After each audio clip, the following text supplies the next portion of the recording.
Hello, please, can you all hear me now? Yes. Yes, Oh, we can hear I'm so you. sorry. I have been talking all this while and oh, so sorry about that. So I was saying that on behalf of the organizing team, I would like to warmly welcome you to today's webinar, which is focused on the UNESCO AI Competency Framework for Students. We are truly delighted to have you all participating from different parts of the world. Hello. And it's also exciting to know that we are all united by a common interest in the power and the promise of the possibilities of AI. As a moderator, it is my privilege to guide our discussion. Naomi Abron side when can say Naomi Abron side one.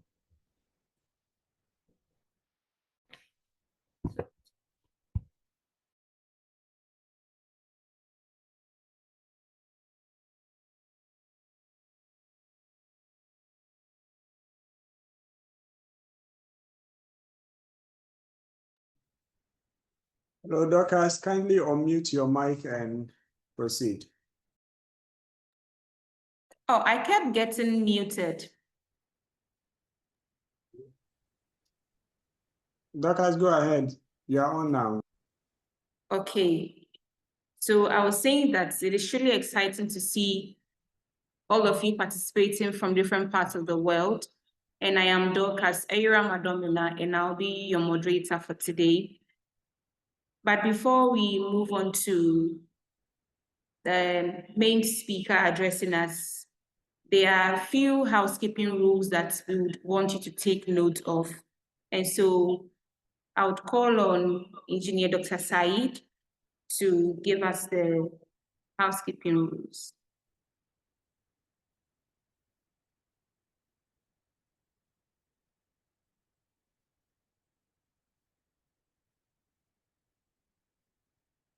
Hello. Hello, everyone. Hello. Yeah, hello. This is Kelly, the organizers, and all participants. I am Engineer Dr. Said Megeri, the Assistant Administrator, International Relations. From here, Abuja, Nigeria. I would like to say good evening from here as our usual language in Gen AI. It is actually 5:39 p.m. in Nigeria, and it is showering with a very good weather here. I also like to follow suit and welcome all of you to this very interesting program. As you know, Africa and education are lagging behind in the world. However, the opportunity of AI is trying to bridge that gap. It depends on how much we apply it and the best we get out of it. So I am here to enumerate the ground rules, the housekeeping rules, which will guide our presentation and our participation in this program so that we have a hitch-free and very interactive session. Let me kindly draw your attention to a few important guidelines.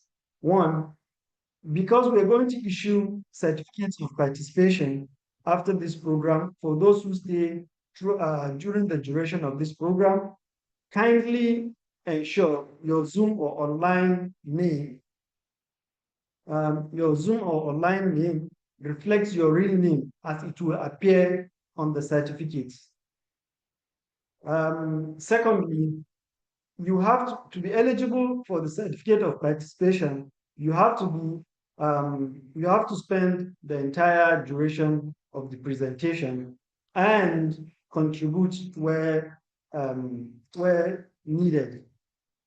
We encourage you to participate by sharing questions and comments through the chat box and during the designated Q&A sessions. The presenter will go through all her presentation, after which the answers to your questions will be given. Because of the heterogeneity of our culture, of our background, of our uniqueness as Africa, in mosaic cultures, tribes, and tongues, we kindly ask that everybody maintains decorum and maintains respect for each other's sensibility And as well, please request that everyone should mute their mics to prevent any disruptions during the presentation. These are the little ground rules, and the rest are all dependent on our behavior and our culture. I welcome everybody, and I wish us a successful presentation and a beneficial knowledge. Thank you very much. Have a nice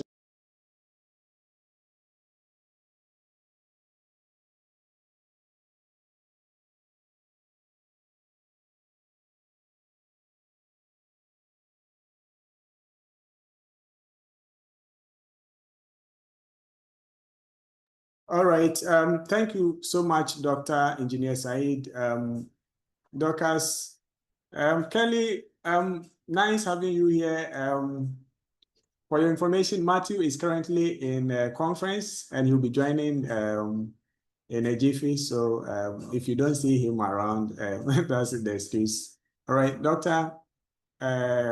Chairman, are you there? I'm there. Okay, Dorcas, go ahead.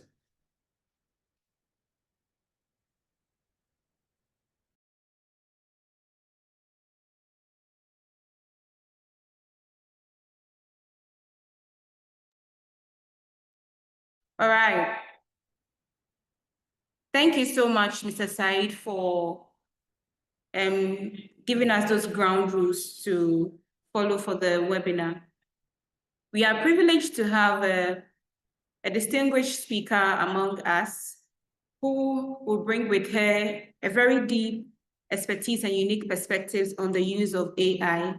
And to help us introduce our keynote speaker, I would like to call on Mr. Greg to introduce the speaker for today's webinar.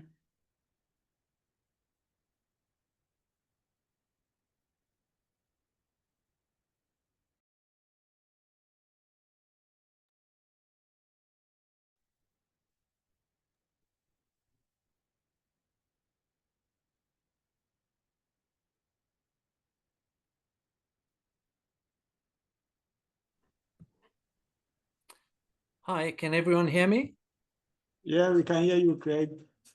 Great.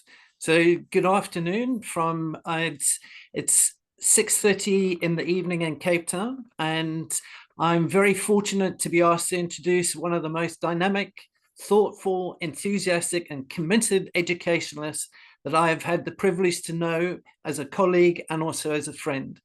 Kelly Shiohira has a long history as an international education strategist and researcher. She has worked across many areas to do with education, from designing, planning, and implementing projects to monitoring and evaluating interventions. Her expertise spans multiple areas, including education research, science and learning, neuroscience, artificial intelligence, and literacy.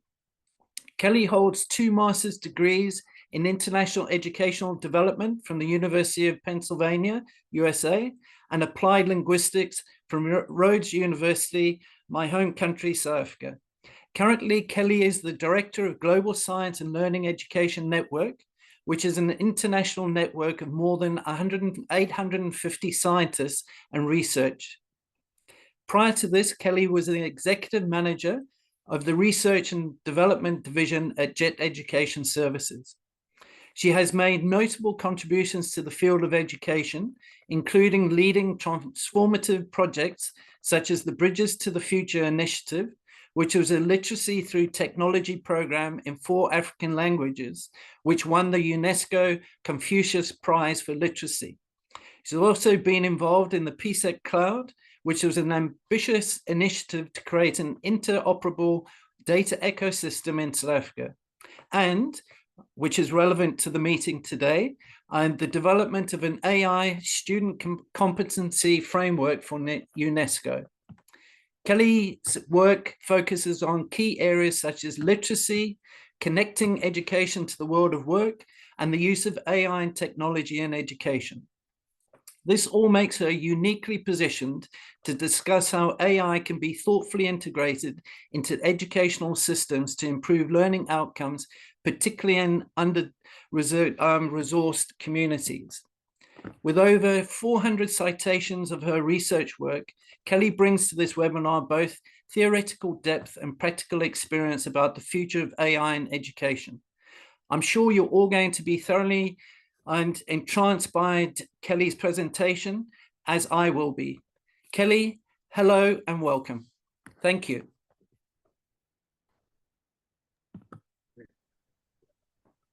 Thank you so much for that introduction. You know more about me than I know about myself, I think. So it was a very great pleasure to be introduced by a friend and former colleague at Jet Education Services. I've prepared a presentation for you. So let's see how my sharing goes, and we'll take it from there. Is everyone able to see the screen? Yes, please. We can see the screen. Lovely. Let's see if I can also change slides. So I've titled my presentation today, AI in Education as a Subject and a Medium. As mentioned by the moderators, the facilitators, and Craig, who introduced me, I am one of the primary authors on the UNESCO AI Competency Framework for Students, which was published in last September at Digital Learning Week. So I would like to talk a little bit about that. And then also, as the head of the Global Science of Learning Education Network, we've also done quite a lot of work on the intersection of artificial intelligence and learning. So with the permission of the facilitators today, I would also just like to share a little bit about that work and what we're learning there. So that would be a little bit more on learning through technology. Okay, sorry, this was my fear. Let's see if this works. Okay, maybe that's going to work. So my presentation goals today are to convey why we wanted to develop this specific UNESCO AI competency framework for students.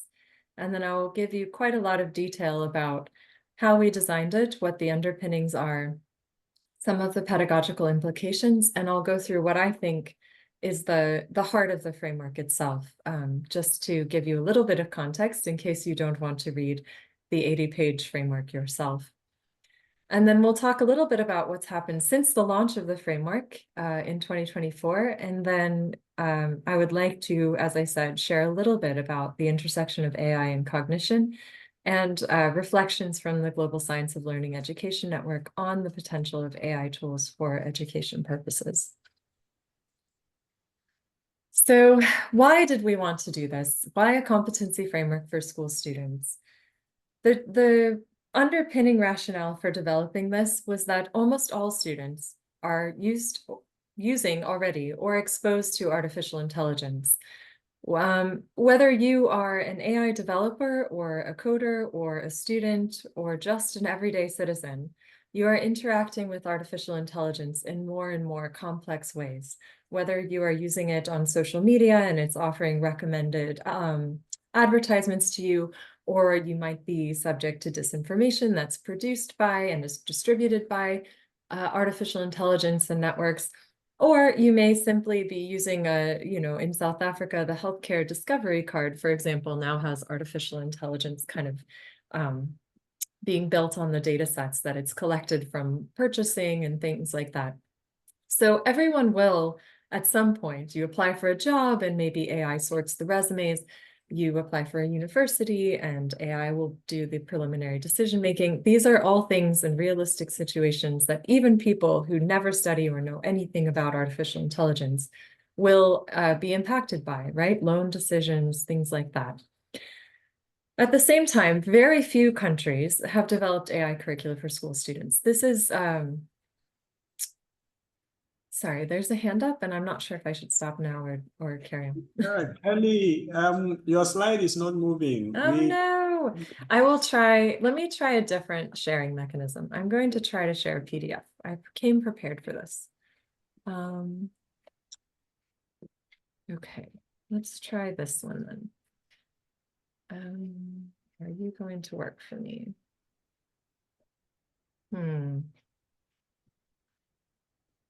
Okay, so right now I'm sharing nothing. Let's try this one and then see if I can click through properly. That's always the concern. Is it moving now? Yes, it's moving now. It's Okay, moving. perfect. We're on track. Apologies, colleagues. So in around 2018, Fengchen Miao at UNESCO and I also did a study on government-endorsed artificial intelligence curricula, and I will go into a little bit of that. But what we found essentially was that very few countries had developed or even thought about developing AI curricula for school students. And the countries that had thought about this had done it in a very cursory manner.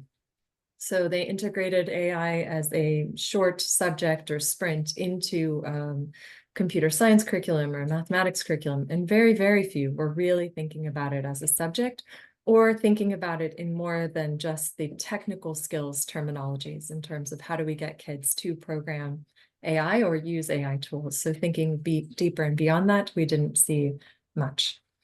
And then the last piece of information that we think that drove this decision is that 50% of existing frameworks, even today, are created or informed by industry, right? So when you have kind of the AI industry coming in to determine what students should learn, they're very strong in some parts of that in terms of the application skills and how to develop kind of AI creators or AI users. But they tend to be much weaker on the side of thinking about social implications and the types of societies that we want to build in the AI era. So this is just to summarize. As I said, this was the initial mapping study we did, which found that only 11 countries had fully developed any type of government-endorsed AI curriculum for the K-12 age range. And you can also see there that predominantly they focused on senior secondary schools, so kind of your 10th to 12th grade or 15 to 18-year-old age range, with even fewer kind of going down into middle school and fewer still in primary school. The study, just a couple of other things that I think are relevant. That study also investigated among these 11 countries what the essential conditions were for implementing it. And you can see this chart or this graph here is a mapping essentially of the responses of those different countries. So almost all of them focused on developing teacher resources and teacher training, whereas about half worked on engaging private or third sector actors. So this was bringing industry in directly to teach students. Very few worked on hiring additional staff. School infrastructure was a focus of about half. And then about a third worked on procuring additional classroom resources or materials for artificial intelligence. So these would be like microbit and things like that. And then in terms of pedagogy, this is interesting because what the majority of countries demonstrated is that direct instruction was necessary, but there is also this huge shift to group work and project-based learning. So the introduction of artificial intelligence into an education curriculum as a subject opens new opportunities for students to engage each other and engage in interpersonal communication and collaborative kind of creation and creativity-focused work, which is a little bit exciting, if you ask me. I included this actually mainly so that when we send the slides out, you will have it. But these are the AI enabling learning environments that we found in that preliminary study. I think if we repeated it today, we would also see probably ChatGPT or Gemini or some of these large language model chatbots included in this list. So in response to kind of the three main pillars that I put up at the front, the kind of dominance of industry in the conversation, the fact that all students will be or are already impacted by artificial intelligence, and the fact that most governments were not thinking about this, we decided to develop the UNESCO AI Competency Framework for students, led again by my colleague Fengchen Miao. The goal here was to provide a framework that would balance the needs of industry, including building skill sets, with building societies, essentially. And societies in this way is framed by the UNESCO context, which means that we want children to think about sustainable futures, inclusive development, and human-centered concerns in the AI era. So the framework, we had a big challenge, right? So there's 198 different member states in UNESCO. They span all development contexts, from very low income to very high income, all different types of educational contexts, from well-resourced to poorly resourced, and literally everything in between.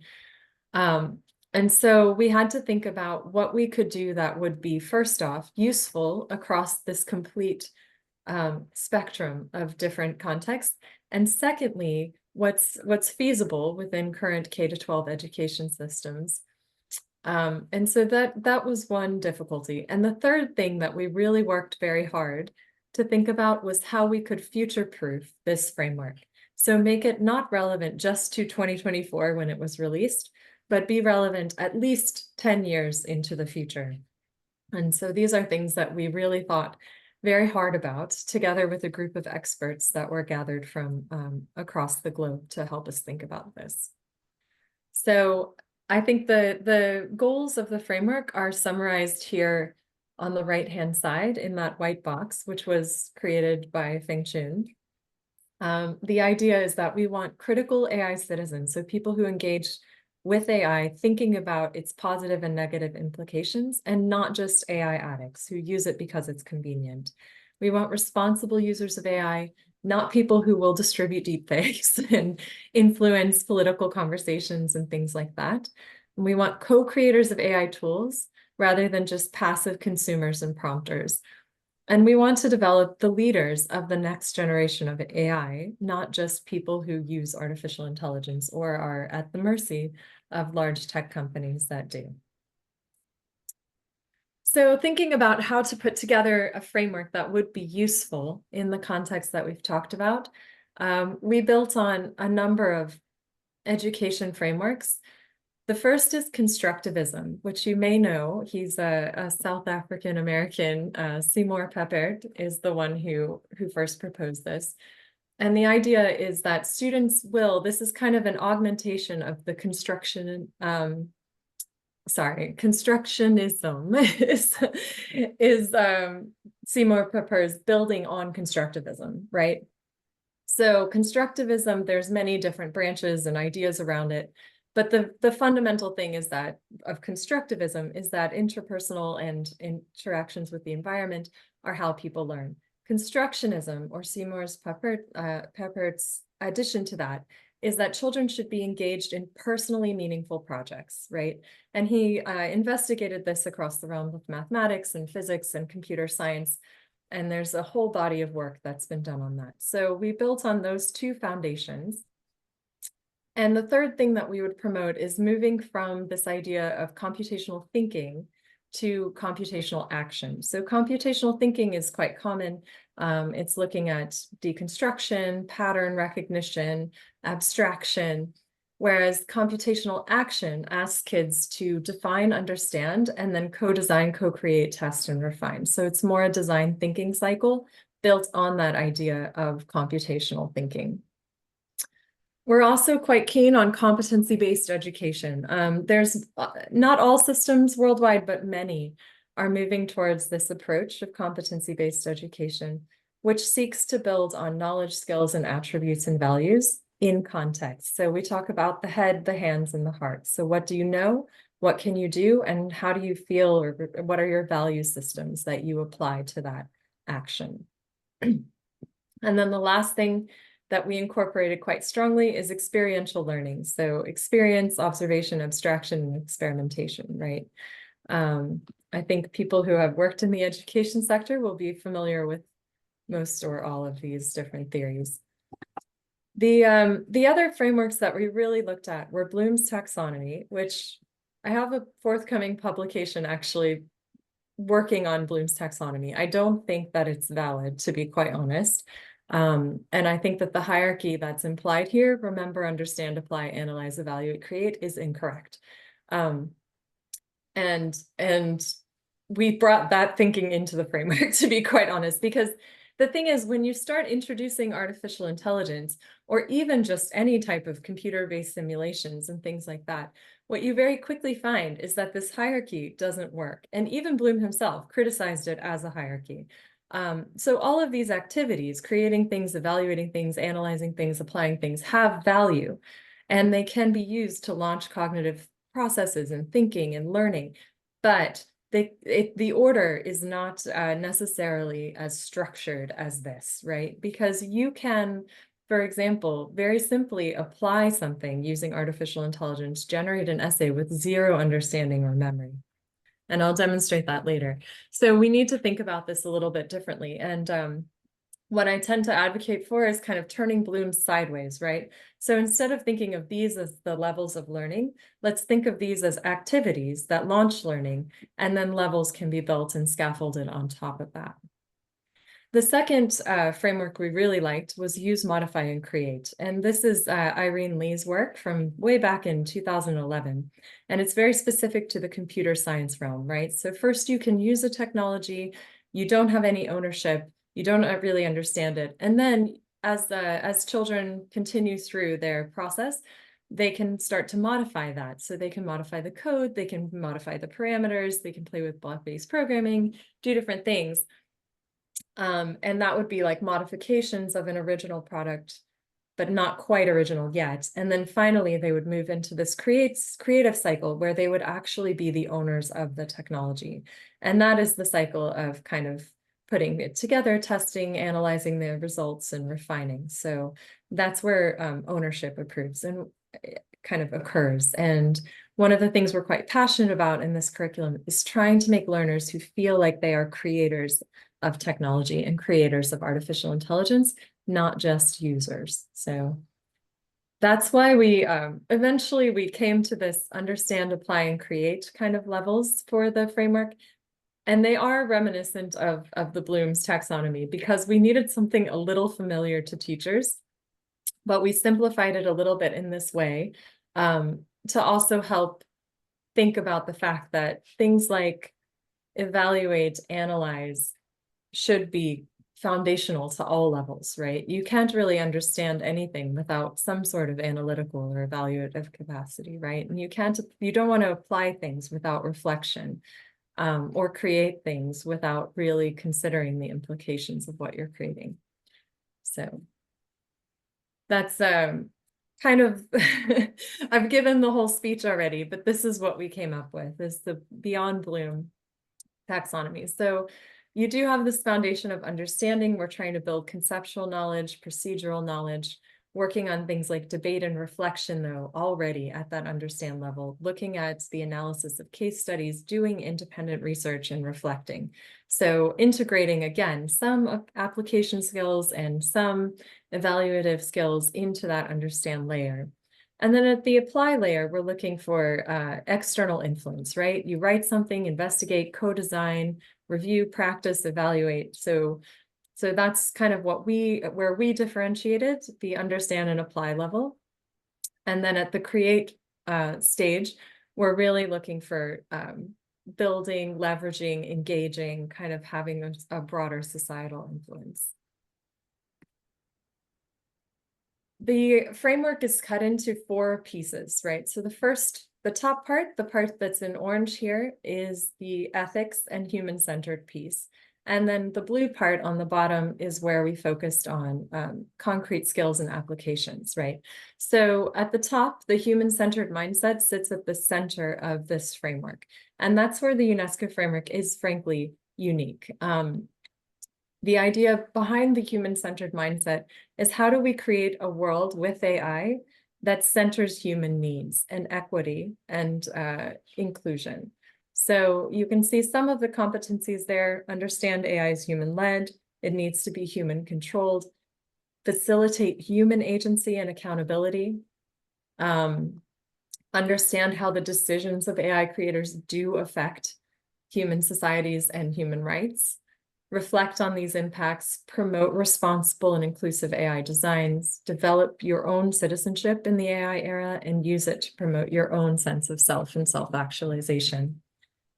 On the ethical side, there's actually a list of kind of ethical principles that we promote, but we want kids to really engage in these ethical debates, right? Think about case studies in which artificial intelligence has or has not facilitated human rights and human centricism.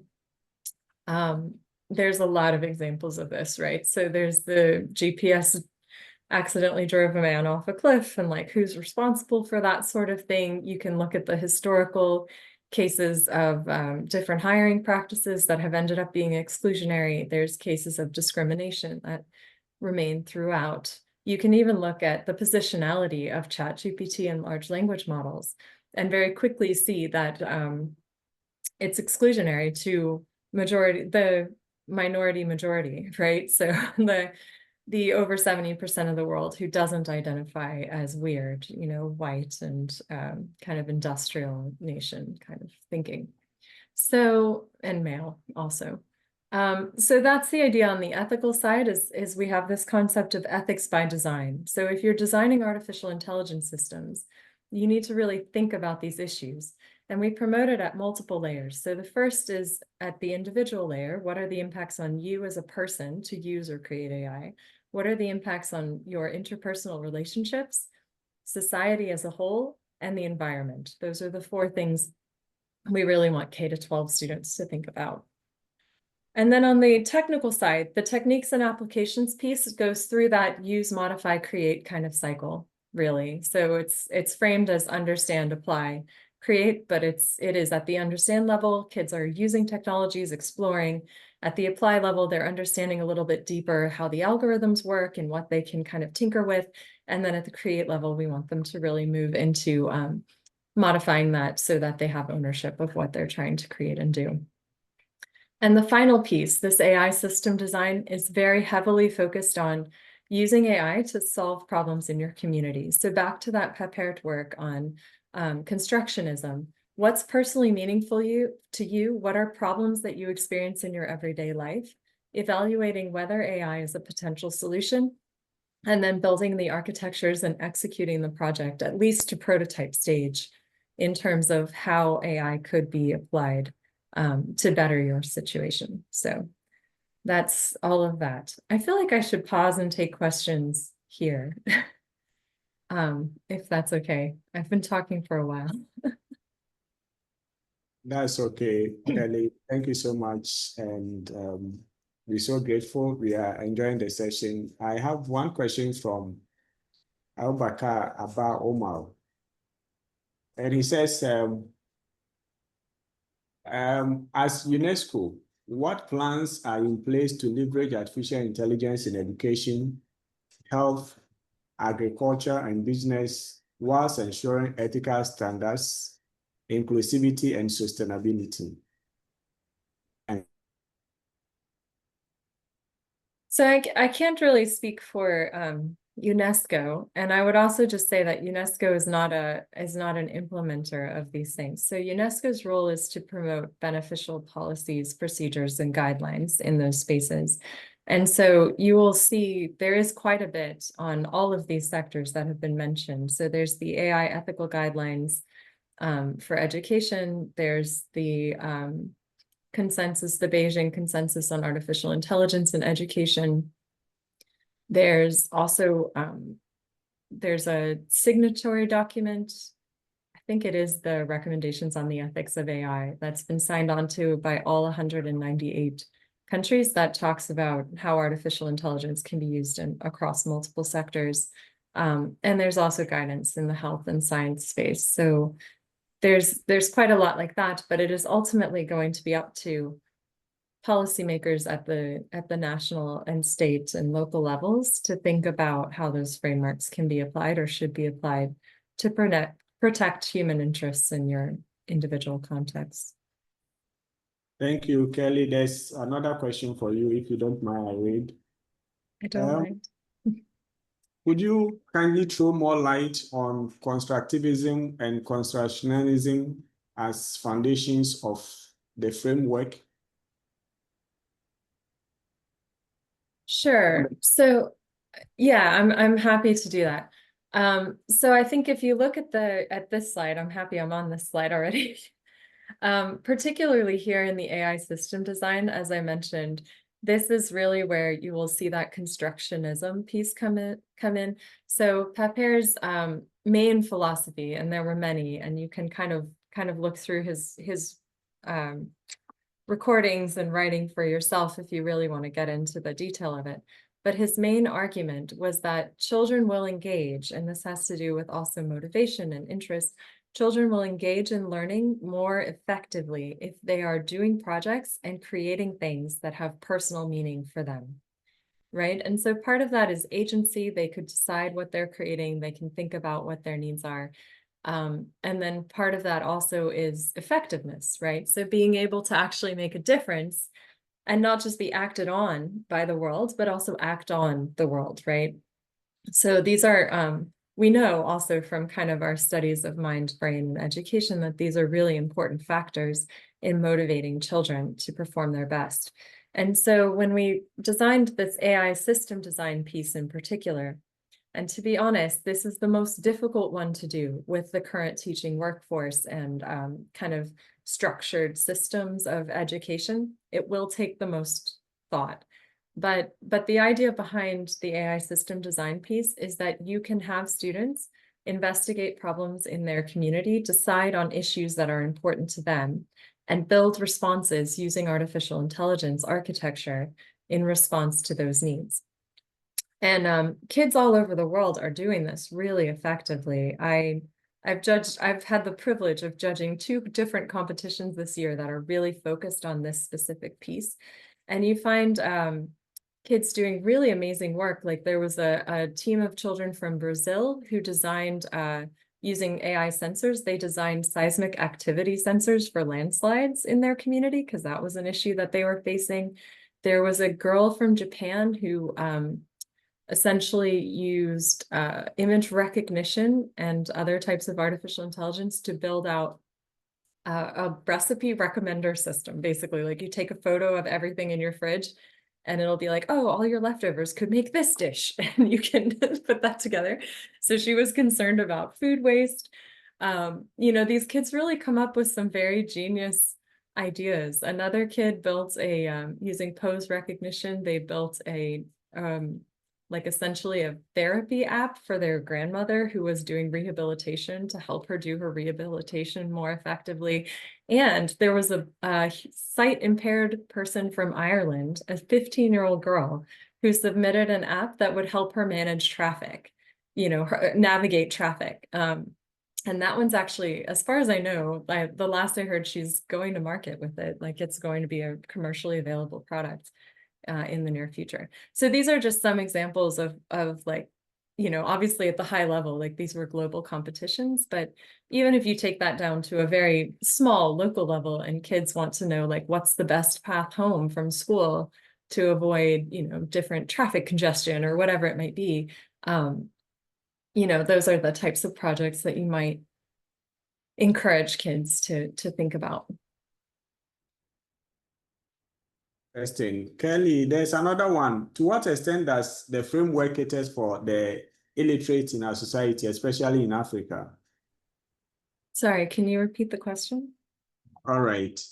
To what extent does the framework cater for the illiterate in our society, especially in Africa? The question is about illiterates. Yes, please. So I think this is a difficult question. So we talk about AI literacy. And I do think that it's an important piece of what makes a citizen in the AI era, right? So this is something that you should at least want to touch on at some point in your education systems. But at the same time, when education is successful and it does the things that we hope it does, and it graduates students who are either college ready or work ready, we don't see huge problems in adapting to education technology or to AI technologies, right? I made this point at International Literacy Day just a couple of weeks ago. you know, the room is, of course, full of college graduates who are studying these things and are working in literacy. And they asked me what they needed to change in order to make sure people were ready to work in the AI era. And I asked them, you know, how many of you graduated? And they all raised their hands. And I said, okay, how many of you use AI at least 3 times a week? And they all raised their hands. And then I asked, how many of you studied artificial intelligence as a subject in school? And they all put their hands down.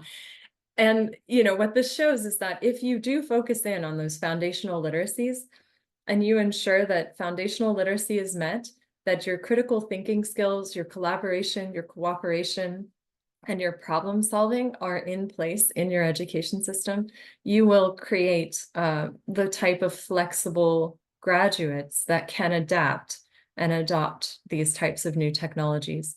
And what I would say is that introducing artificial intelligence is a great way to help build some of those skills. I think I said it at the beginning, but you know, the types of collaborative projects that I put on the table a minute ago, the ability to communicate your intentions is very important. And I think on a practical level too, to be quite honest, AI can help in Africa, especially with the linguistic diversity, with you know, submissions, journal, you know, I think we all know the researcher submission gap here, where like most articles are published in the quote unquote global north. You know, some of that is just writing preference, and ChatGPT understands the writing preferences of journals really, really well. So putting in content and asking it to write it in the style of the Journal of Science, for example, can really help, I think, at the high level of literacy. And at the low level of literacy, there's some applications, but the fact is you just have to do the work. Like you have to do the work, and that has to be the priority, in my opinion. Thank you so much, Kelly. Would you like to proceed, or you still want to take a few? I think let me go on, and then if you have additional questions, we'll come back to them. I'll go into a bit of detail now, and then I know we don't have, you know, all the time in the world. This is the overview of the framework. So what it actually looks like in terms of the aspects as I've gone through them, and the progression levels as I've gone through them. So at the intersection of the human-centered mindset and the understand level, we have what we call a competency block called human agency. And the idea there is to build human agency, right? Our ability to influence the world around us and our understanding of how our agency might differ from machine agency. At the apply level, there's accountability, and at the create level, there's AI society citizenship. And again, the ethics progression, embodied ethics, right? So how do you act on ethical principles in your immediate surroundings and environment and technology use? At the apply level, we're looking at safety and responsibility. And then in the create cycles, we're looking at ethics by design. Techniques and applications, as I've gone through the competency block there, foundations, so using the technologies, application skills, understanding the algorithms and the technologies so that you can start to modify and change them, and then creating AI tools at the end. And the AI system design, as I pointed out, is maybe the most difficult in current systems, but it's a really important piece in terms of building future AI creators, right? So scoping out the problem, deciding what problems to address, designing the responsive architecture, and then presenting and taking feedback is also a critical part of that. I just want to show you a little bit what the actual framework itself looks like. You can go through the detail later. We will send this presentation out and you'll have it in this consolidated form. You can also, of course, look at the document itself. But for example, as I was saying, the intersection of human-centered mindset and understand is human agency here. And so these are the 3 things that we think are the most important as exit level outcomes. So by the time they leave the education system, we want them to understand that AI is human-led, right? It is subject to human decisions. And we want them to understand how those decisions affect the outcomes and the bias that might be inherent or put into AI. We want them to understand what human agency is and how to protect it in the era of AI. And we want them to understand what human controlled means. So that's kind of at that level. And then there's some other outcomes under human accountability and AI and society citizenship that you can interrogate at your leisure later. Oh, sorry. At the ethical level, so embodied ethics, you can kind of see, we want them to actually think about an analytical framework. So this is why I was saying it's not just Bloom's taxonomy, like even at the understand level, you have to have analysis and evaluation built in. And we want them to understand and be able to explain if, why, and how AI tools are in compliance or violation with ethical principles. And as I mentioned, the ones that we recommend focusing on are do no harm, proportionality, which means essentially weighing the risk and the benefit, the cost and the benefit of AI deployment or use in a given situation, and making a good decision based on that. So if you are using ChatGPT to spit out twister moves or recommend your game night ideas, this is not a good use of artificial intelligence. It's not environmentally sound. The benefit is not that high and the cost is high. Whereas if you're using it, like I said before, to kind of change one of your essays so that it's in a format and using the linguistic tropes that are acceptable to a specific journal, that may be a little bit more proportional, right? Non-discrimination, sustainability, so protecting the environment, human determination, right? So human control, transparency, and explainability. These are the things that we suggest students should know.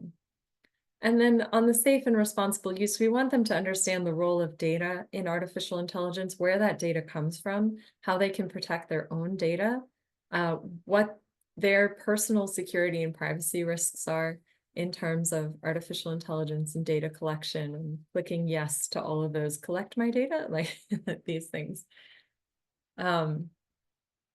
Okay, and then under the create level, I think the most important thing here is the guardrail piece.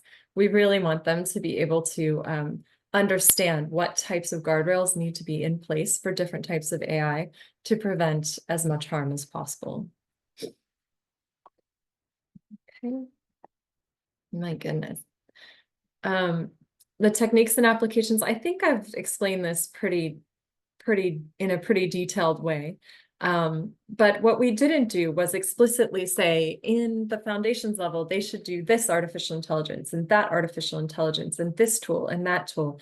And the reason for that is because we want to maintain the flexibility around the availability of tools in a given context. And then secondly, like I mentioned before, we want to future-proof the framework. So the tools that are available may change over time. Right now you have MIT App Inventor, you may not always, so it's just to keep that kind of open. And then the application side, we do think that some programming is helpful, although maybe not strictly necessary, but block-based programming at least, and kind of understanding the fundamentals will help students have a better understanding of how AI works. And then we would like them to create some AI tools based on the things that are available to them. So we're thinking here, using TensorFlow or using AI for kids, like these types of tools that are readily available for them to kind of create things with artificial intelligence. And then the system design, as I mentioned, is more about societal impact. So thinking about how you can build a more complex AI architecture to respond to problems in your environment. And then also doing that collaboratively in a group, more like what they would experience as a real life AI developer. And so the iteration and feedback is also a key part of that. So understanding how to evaluate artificial intelligence. Is it technically sound? Is it proportional? Does it work well? Like all of those things that you would want to see there. I also just wanted to give you a sample of the suggested pedagogical methods and learning environments that are included in the framework. So this one is for that first competency block, human agency. In terms of pedagogy, we suggest that you should share examples of how AI is used in workplaces and everyday life in your context, explain what human agency is, explain what human control means, give them some information on the AI lifecycle that they can apply that to. and have discussions and debates about things like how intentional aims or unintentional biases can affect AI tools, and think about how to define the boundary between human agency and AI-assisted humans' decisions. Like, what is the balance of control and power in different situations and scenarios? We've tried to, at each level, although it is very difficult to do that third track, the tools and applications, you can't really do that without technology access. But the human-centered, the ethics, and some of the system design, you can actually do offline. So we do advocate for unplugged learning settings if necessary, and then looking at local tools, pre-recorded videos, and online search engines and supplemental resources. The implementation strategies are more geared towards governments, but just so that you can have a high-level view of what is suggested. We do think that AI competency should be a foundation for regulation and policies. We advocate for the interdisciplinary approach. If I go back to this slide, you know, if you start to think about which teacher is equipped and trained to deliver this entire package, you will very quickly find that there is no one, right? Your computer scientists are here, right? Your computer science courses, your technology courses, that's where AI techniques and applications fits. AI system design might go under life skills, or it might go under a course like problem solving or critical thinking if you have that in your curriculum. The human-centered mindset and ethics of AI, these are firmly in sociology, right? So your social science teachers, history teachers, language teachers, they're going to be far more capable of integrating these types of outcomes and discussions into their coursework than a computer science teacher would. And it doesn't mean that you can't upskill computer science teachers to do that work. It's just, it would be difficult, right? Like, it would be very difficult to put this complete package into one person. So we really do recommend thinking about this in an interdisciplinary way, right? How do you do this across your curriculum? Then, of course, you know, the hard work is breaking down, fine, these are exit level outcomes. What does that mean for us in grade 5, in grade 8, in grade 10? And really looking at this spiral development and sequential learning. We talked about future-proofing and enabling AI learning environments. I know it is very common for people to suggest you just buy things, right? Just fund it. And I understand that, especially in Africa, you know, that's not as easy as it is to say. It's very easy to say, just get all your school's internet and computers. So sometimes there are trade-offs that need to be made, and that is also why we made so much of the curriculum offline, in case that is necessary. Then we do recommend professional development of teachers who are going to do these types of topics, support their innovation and agency in their classrooms, and think about how you're going to assess the learning outcomes in context. A last note on the framework, and then I'll just do 10 minutes, if that's okay, on the other piece, the brain piece, and then I'll take all the questions that you have. So there's a working group that's kind of on the ground and thinking about these issues of implementation, right? How do you actually break it down? So UiPath Foundation is based in Romania. They've developed a specific course for high school students that is reflects the outcomes in the UNESCO competency framework. So it's very highly aligned. They have lesson plans for at least the first level, I think, at this point. And they're free. They're in English, but they're free and available. You can take them, you can translate them, you can do whatever you want with them. So that was their kind of contribution. There's also, if you're interested in the credential transparency descriptor language, so this would allow you to plug into kind of stackable credential frameworks and things like that. If you wanted your certificate, for example, if you wanted to give students a certificate and then have that count towards college credits or other course transferability, there's machine readable formats that can be used to do that. There's a mapping tool. If you're teaching a course on AI literacy and you want to see how it lines up to the framework, you can use the mapping tool to do that. That was developed by Ben Garside at Raspberry Pi. And then, of course, MIT is quite active in this work as well. All right, so that's all my information on the framework. Maybe I could take 2 questions before I go on to the the last piece, if there's anything. Sure, very well, Kelly. Thank you for such an insightful presentation. And we have several questions here, so I'll read out a few of them for now. This is coming from Isaac Bading. His question is, in what ways can AI be used to promote equity in education across underserved locations?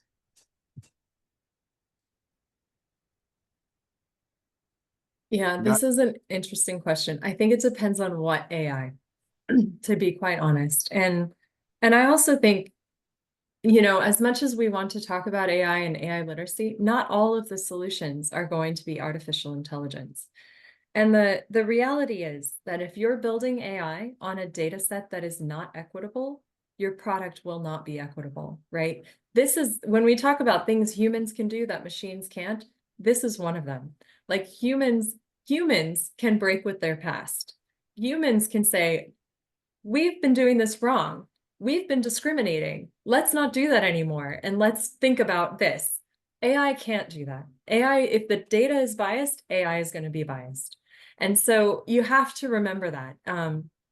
That said, there are some applications of AI that I think could be incredibly helpful. No one's developing them as far as I know, but things like expert-led AI. So for example, if you wanted to collate all the information available on an Indigenous knowledge topic, like Indigenous medicine, for example, and you wanted to ring fence that and create a ChatGPT professor that could answer questions or teach courses or build lesson plans based only on Indigenous knowledge, like you could do that. That could be done. And then you would have a really interesting resource that would promote a different set of values, frankly, than the overall kind of like pulled from the entire internet type of work.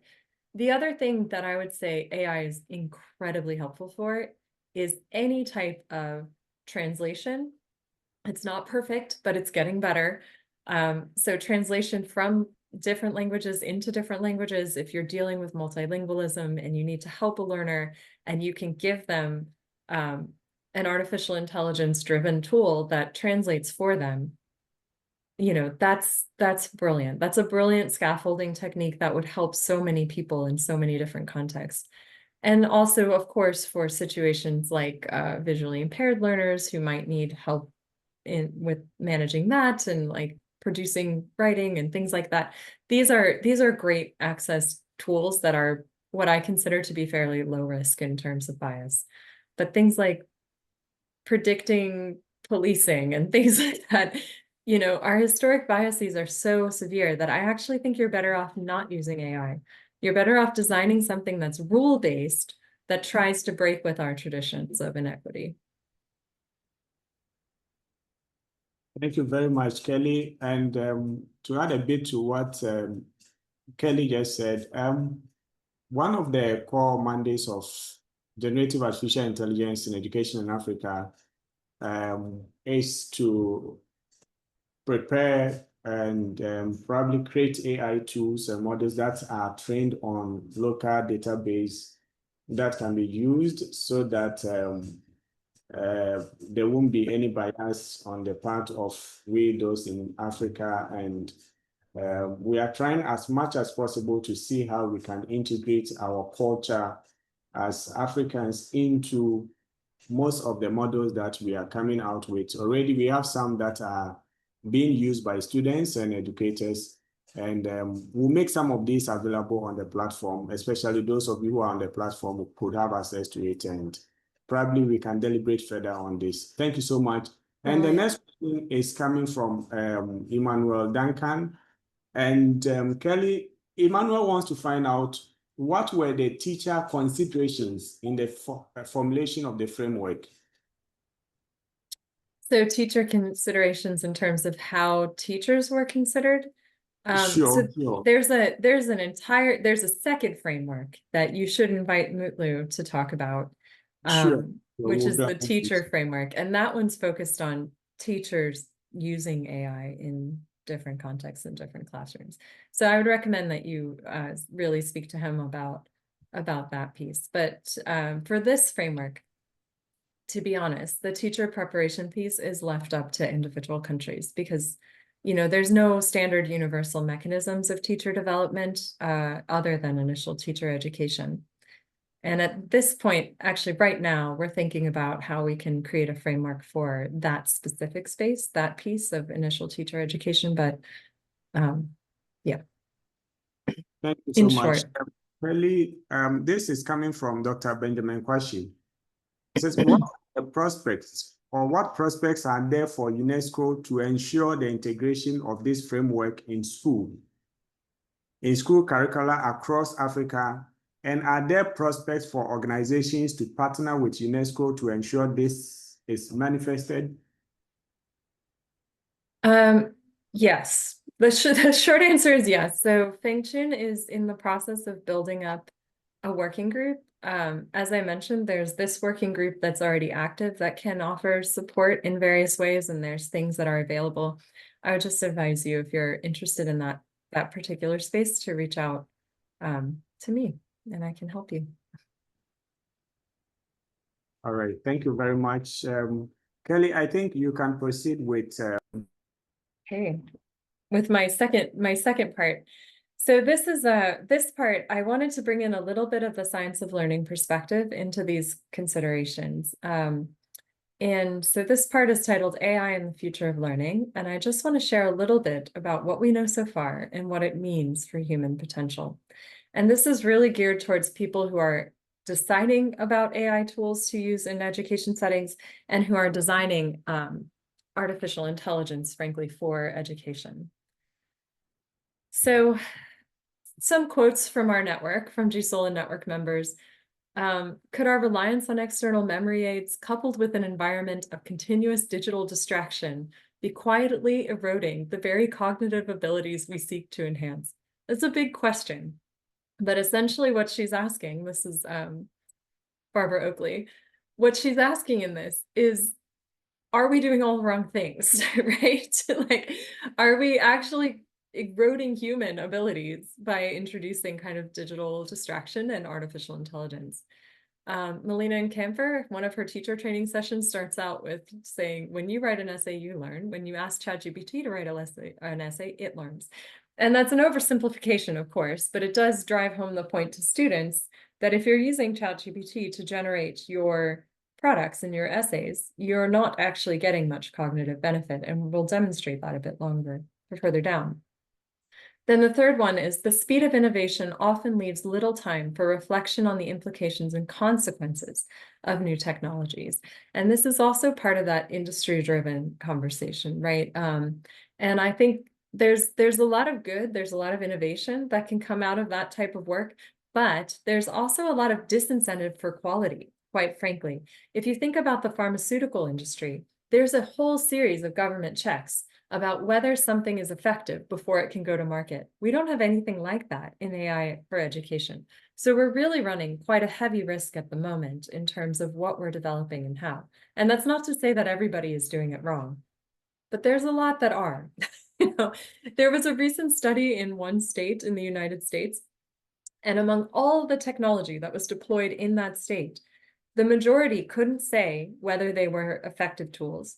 And the second largest share knew that their tools were not effective, but still kept them on the market. And it was the vast minority that said, yes, we have evidence that this works or is effective. So just to go with that is this little cartoon where scientists declare singularity unfeasible, which, you know, machines will never overtake human intelligence. But then AI revolutionizes our everyday life and we start relying on it for all of our everyday tasks. And then our abilities decline while AI kind of continues and stays static. And therefore we achieve singularity, not because the AI became so excellent, but because we ourselves have degraded. And that's another question. I wanted to share this slide quickly from Olga Maslorenti. She shared it at Digital Learning Week about 3 weeks ago. It's just a very brief overview of the complexity of human development in childhood, right? So you have the cognitive development on one side. This is, you know, a lot of what we talk about in terms of AI technology focuses on this piece: perception, attention, memory, executive function, language, reasoning. These are the skills that we're trying to develop. But there's also a big piece that's socio-emotional, dealing with attachment, effective social learning, empathy, trust, safety. Anyone who's worked in like caring, teaching, and learning kind of frameworks and environments knows the importance of this piece. And then the last is sensory motor. So sensory motor is really important for cognitive development, and they interact in sometimes unpredictable ways. If you skip out on gross motor development, fine motor development, multisensory integration, coordination, you actually end up impairing your ability to build new neurological pathways for discrete skills. So it's a very complex thing, right? Learning and development and human development, and it can be derailed quite easily.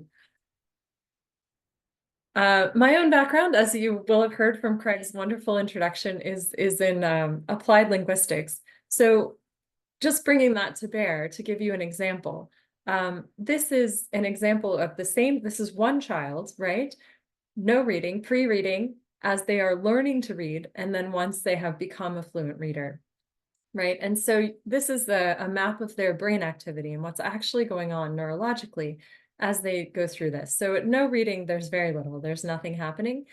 At the point where they're learning, you can see everything's firing everywhere. They're working extremely hard and their brain is trying to figure it all out and put together the important connections. And then once you reach the automatic stage, you've reached this efficiency point. And this is what we refer to as, freeing up working memories. So in that effortful stage, everything's top of mind. It's working very hard. There's very little space for other distractions and things. But once you become a fluent reader, some of you are probably reading and listening to me right now, so it's quite efficient and effective, and you have more cognitive space or more of your cognitive load for complex tests like thinking about synthesis and what it might mean. So that's all very important.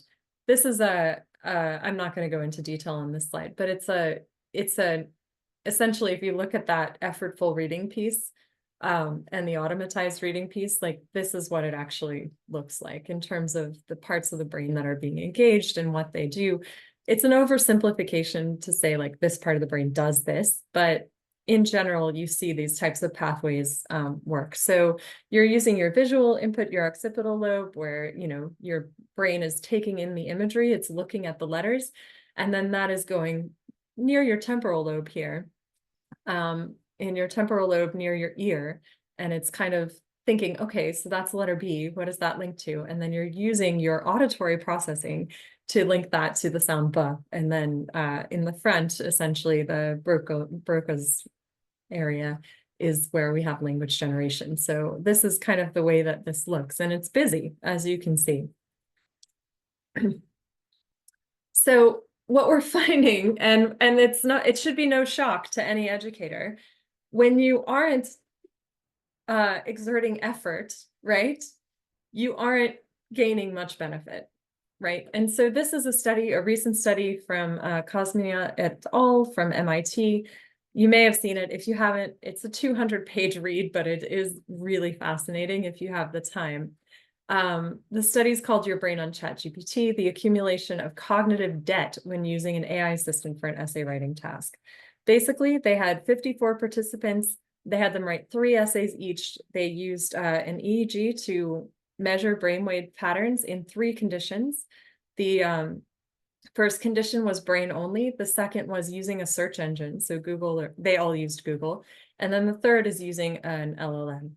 And unsurprisingly, what you can see here is that the brain is super busy. And these are, I should also mention, college, MIT/Northwestern. These are all college students or postgraduate students. So these are highly educated readers, like they're fluent readers. So they're not working to read, they're working to synthesize information from multiple sources. And when they're just writing based on their brain, there's all this activity. They're working to synthesize, they're building pathways, they're building working memory, they're building their memories, they're processing quite a lot. And the search engine condition, there's less motion and less connectivity, but there's still some. And when it comes to the LLM, there's even less.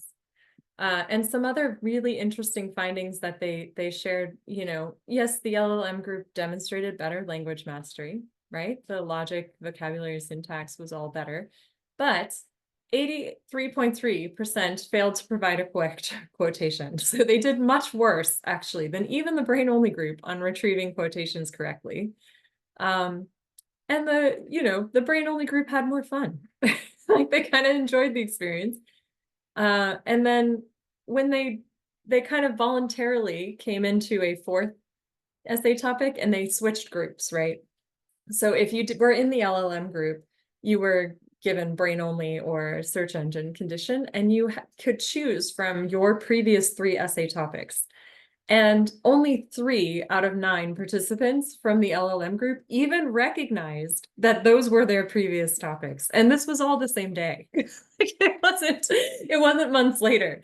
So we really do see that engaging in particularly generative artificial intelligence is having a negative impact on our own cognitive ability. And especially as we're trying to develop these skills, right? As we're trying to build reading skill and we're trying to build complex connections and problem solving and communication ability. And it has to be hard. Like, unfortunately, that's just the fact of learning. If it's easy, it's not happening.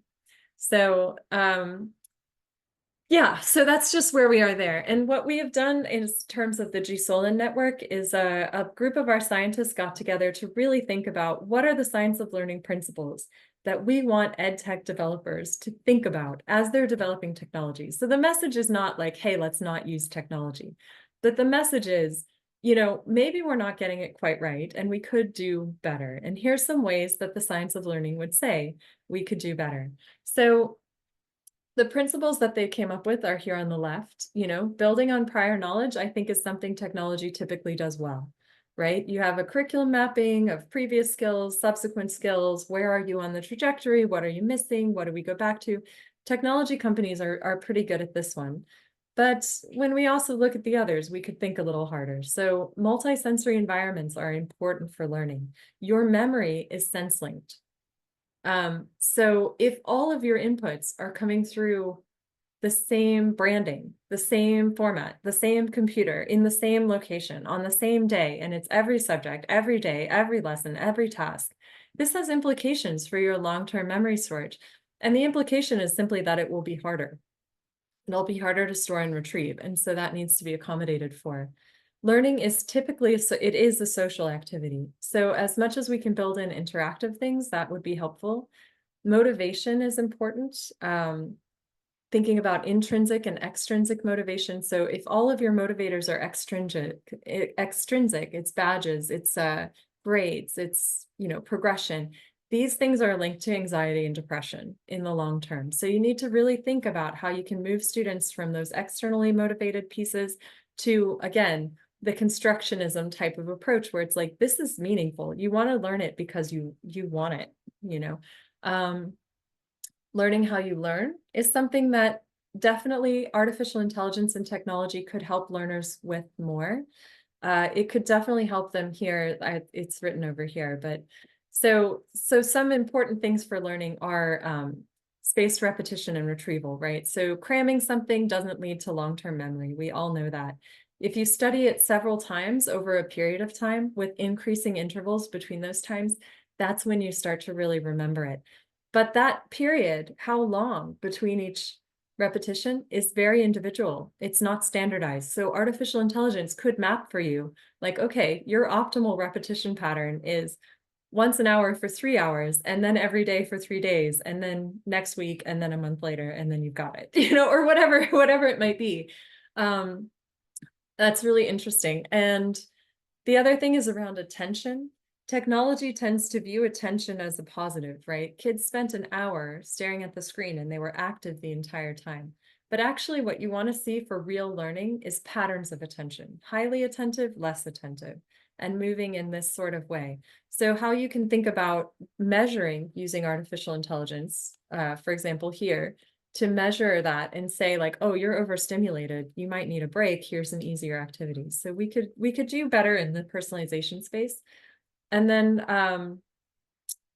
chunking techniques, again, these are things that I think technology does typically do well, is the chunking piece.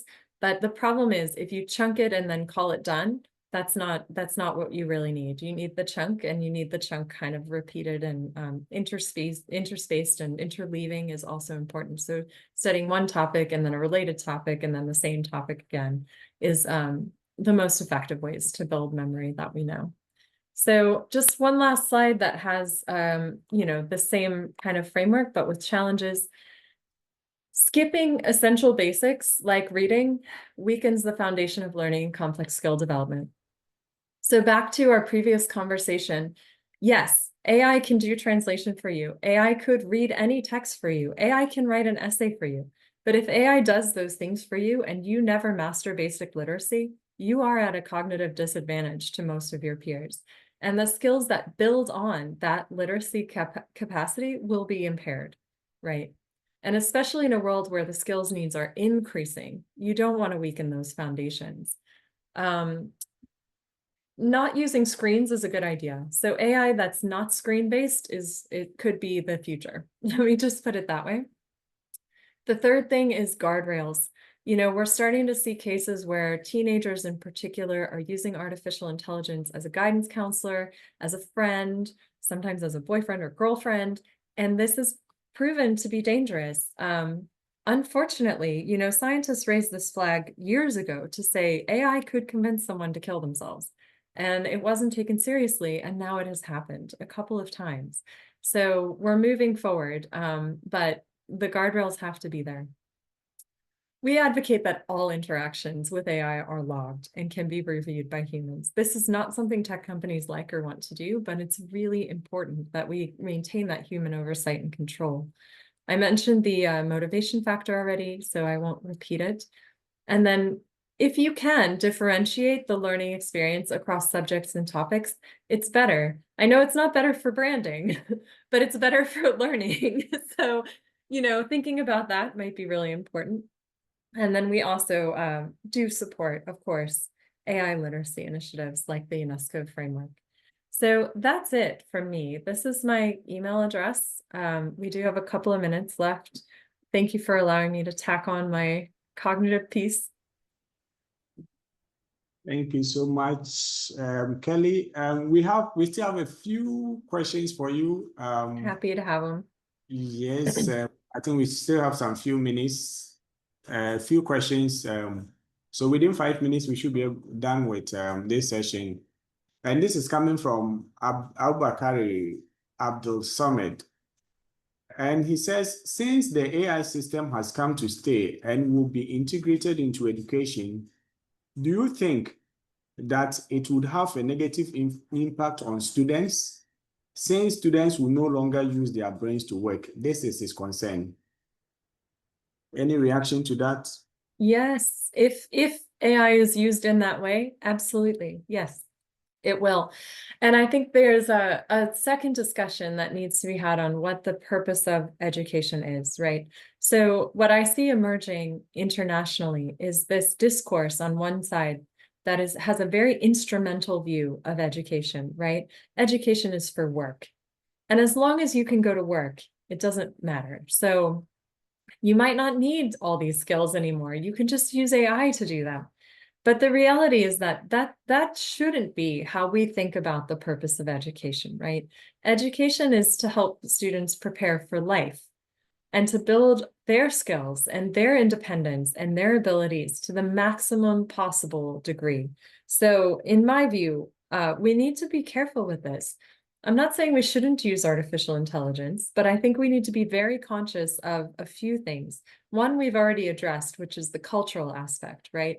So if you're using AI to advise students, for example, there's a value system that comes with that advice that is not aligned to the culture of Africa, for example. And so thinking about this is really important. And the types of initiatives that have been described, like building your own data sets that are more representative of your cultures, that's going to be absolutely critical to creating AI that's actually useful to you.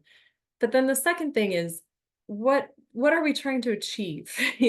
What are we trying to achieve? And if what we're trying to achieve is student learning, using generative AI is not often going to be the right answer, which doesn't mean we shouldn't use any AI.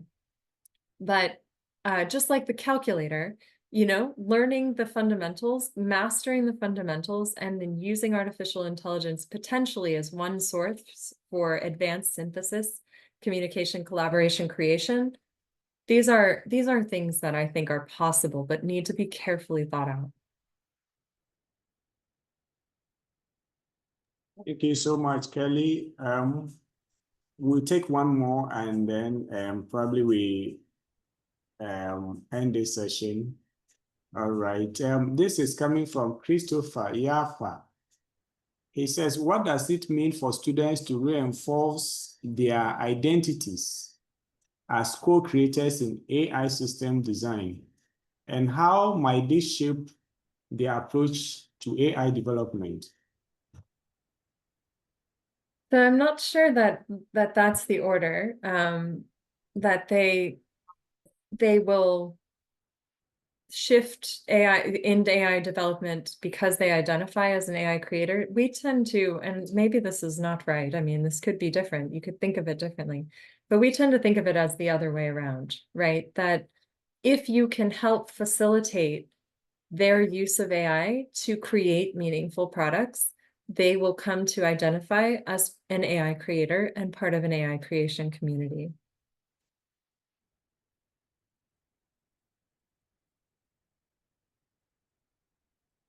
Sorry, that was a short answer.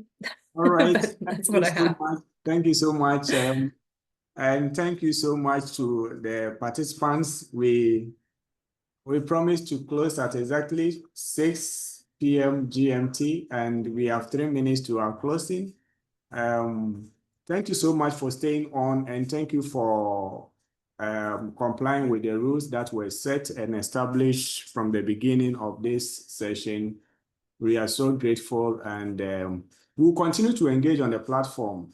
So all other questions that we couldn't answer here, or those whose questions probably were not read out, please, we'll try as much as possible to address that on the platform as we continue to engage. On this note, I hand you over to Dorcas. And please, if you still have not renamed your device, kindly name it, rename it to reflect the name that you actually want it to appear on the certificate, so that we don't have a lot of issues at the end of the day. Thank you so much, and over, Dorcas.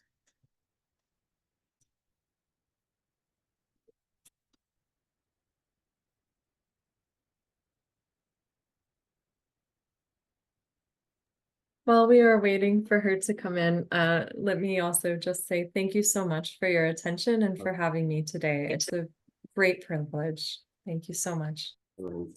Dorcas? Hello, Brother Karen. Yeah, Dorcas, we can hear you. Go ahead. Thank you very much, Ms. Kelly Shiohira, for that insightful and thought-provoking presentation. Thank you so much. And thank you, Brahmakarias, for handling the question and answer session. At this point, I would like to call on Dr. Chome to give us the closing remarks. Vote of thanks. Thank you, Dorcas. Dear Kerry, on behalf of Gen AI Era team and all participants gathered here today, I would like to sincerely thank you for your insightful and engaging presentation on the UNESCO AI Framework for Students. Kelly, you have not only broken down the framework with clarity, but also highlighted its relevance to we teachers, with 18 students, and all stakeholders in education. Your presentation has given us much to reflect on as we think about preparing students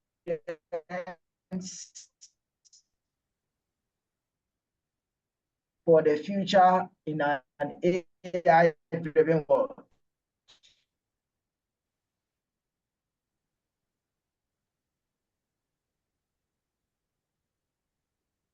Dr. Cheme, kindly reposition yourself, please. We are having a challenge. Hello? Yeah, we Yeah, can hear please. you.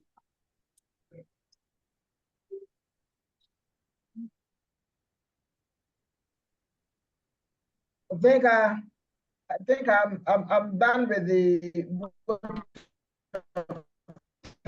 All right. Thank you so much, Dr. Chairman, for Or should the I take vote. it again?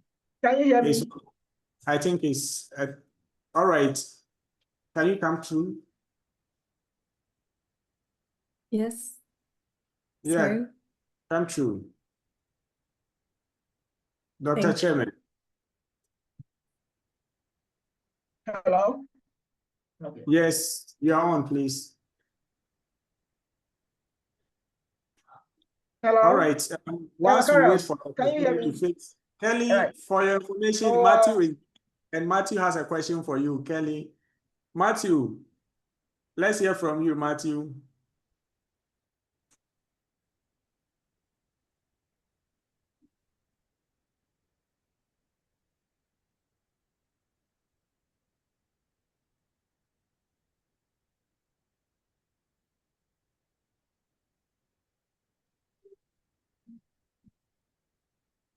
Macarius, Yeah, Matthew is am I in. clear now?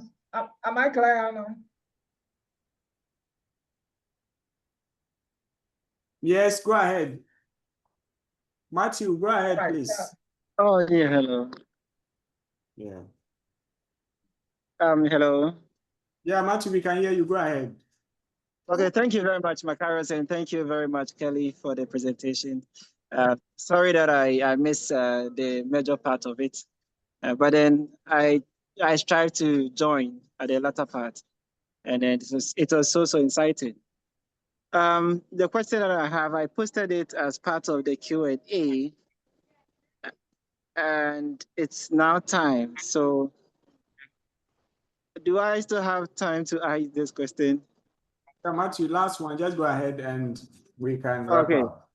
So, Kelly, the question is about AI integration. You know, we are talking about students using AI, and especially in our part of the world, in Africa, when it comes to AI, the dishonesty, we are still struggling with policies. And here is the case you presented to us, the AI framework.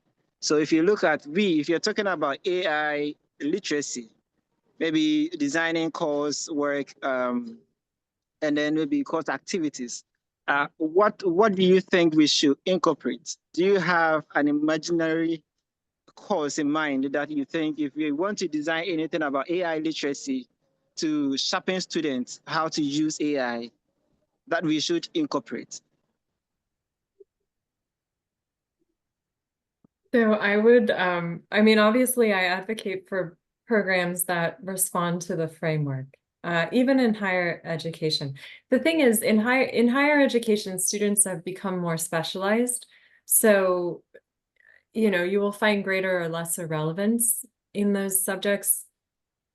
But I would still say that, you know, even if you're a computer scientist who's focusing heavily on the development of AI, it's important to at least have some training on the ethics by design, especially, and what we mean by human-centered AI and how we can position AI for human agency, I think, going forward.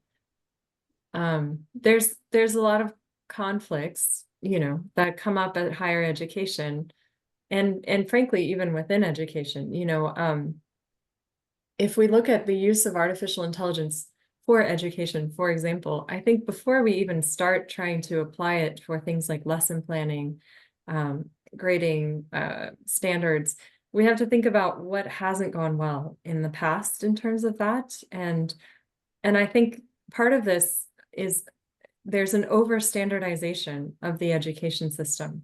So just one quick and easy example of this that's science-based is that, you know, you may know about the PEARLS test. It's an OECD test. It's typically implemented in the 4th grade. There's some flexibility in that. Some people do it in the 5th grade.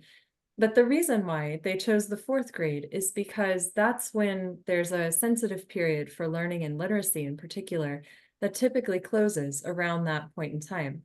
But that research is only valid in monolingual contexts. So if you have a highly multilingual environment, your critical periods start later and stay open longer.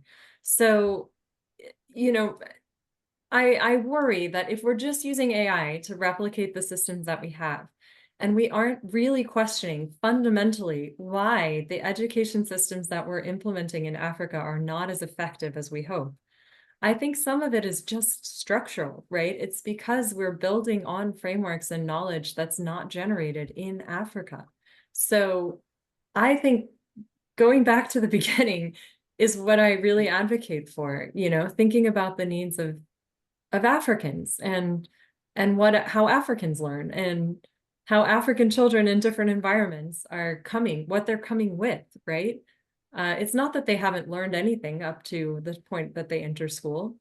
It's that they haven't learned what Piaget's children learned, because Piaget was an upper middle class white person, you know, in Europe.